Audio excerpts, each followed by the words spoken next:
year draws on, the evenings lengthen and the holidays become just a memory.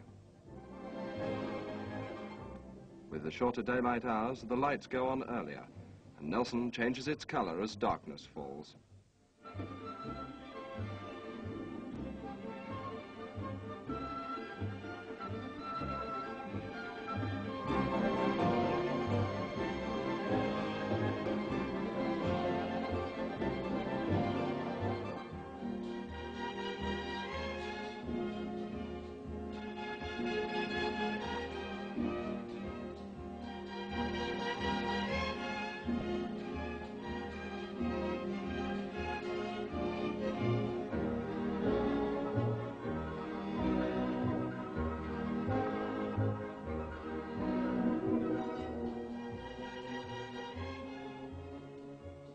October takes us to the Palace.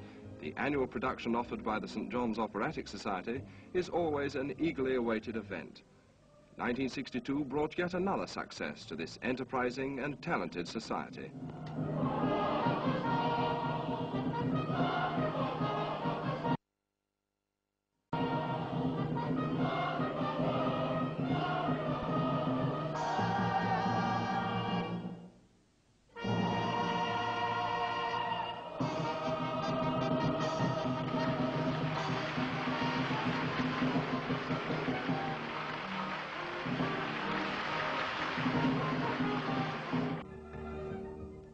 '62 brought still more difficulties to our staple industry, cotton.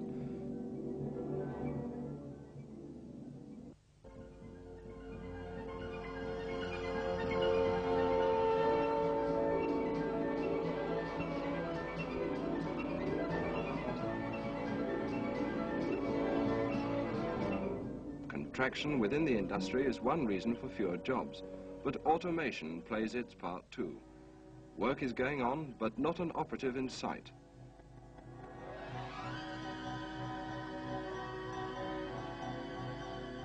Strenuous efforts by all concerned have lessened Nelson's dependence on cotton, but it is still our most important industry.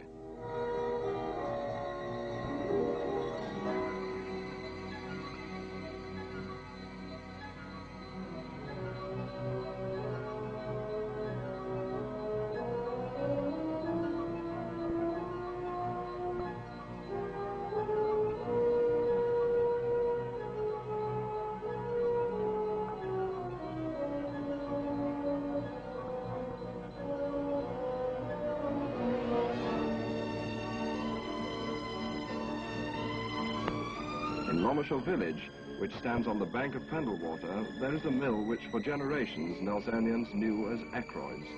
Today, the name Southalls has replaced that of Ackroyd. The old building has undergone a facelift, which has transformed it into one of the most up-to-date factories in the north of England.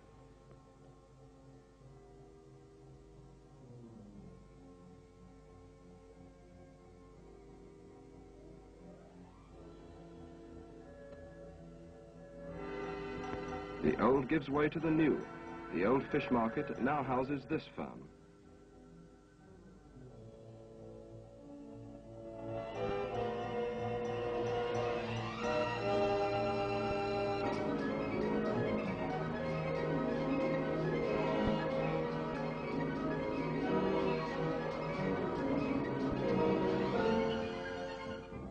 Now the year is growing old.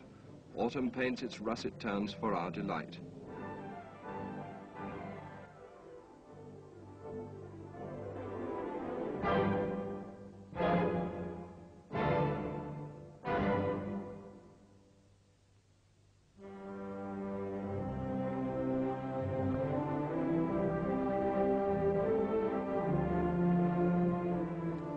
Our people too grow old. Nelson was the pioneer in welfare for the aged, and what is now commonplace in many parts of the country started here in Nelson. Bungalows, hostels, old folk centres and welfare visitors are only part of the service.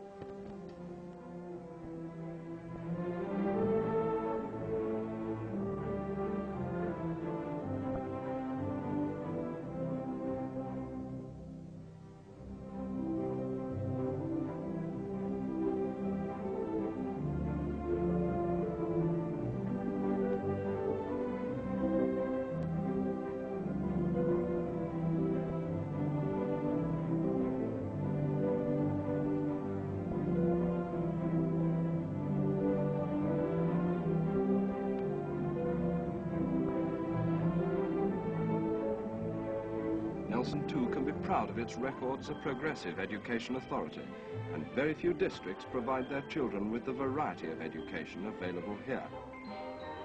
The town has more than its fair share of old school buildings.